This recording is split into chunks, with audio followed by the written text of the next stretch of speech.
6. Elastico, difficult but guaranteed to deceive. Make a delicate touch on the lower, outer edge of the ball with the outside of your foot, sweeping your ankle over it like a broom. Immediately after, snap your ankle inward using the inside toe area, catching and whipping the ball to sharply change its direction. Whip it back as you bend your ankle. Because this skill carries a very high failure rate, it's hard to pull off in a real match, unless you have absolute confidence. Furthermore, looking at the positions where it's used, I rarely see it executed anywhere outside the winger positions, where players are forced into isolated one-on-one situations. The Elastico has such a high margin of error that even a world-class player like Zlatan Ibrahimović has been seen failing it during actual matches. Specifically, if you push the ball too far out on the initial outside touch, or if your foot digs too deep into the center of the ball, it becomes impossible to snap it back inward with your inside. As a result, you'll frequently see the ball escape completely out of your body frame.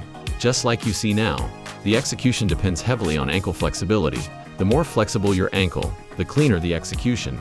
Therefore, unless you have supreme confidence and conviction, avoiding it entirely might be better for your peace of mind. The ultimate way to maximize the Elastico is a double 180-degree directional strategy. I actually tried this in a real match a long time ago, and it completely fooled the defender. It works incredibly well inside the penalty box, where defenders are hypersensitive and reactive to even the smallest movements from an attacker. The method, as you can see right now, is executing the Elastico immediately after a sole roll or an inside-outside setup. While I mentioned that a standard Elastico carries a massive risk of the ball flying too far wide on the outside touch, executing it while the ball is already rolling from a sole roll makes it significantly easier to sweep your foot cleanly underneath the ball. Moreover, doing the Elastico this way creates two successive, lightning-fast 180-degree direction changes from inside to outside and back to inside, making it devastatingly effective. However, in a real match, you won't easily think of this, and you absolutely shouldn't try to force it consciously.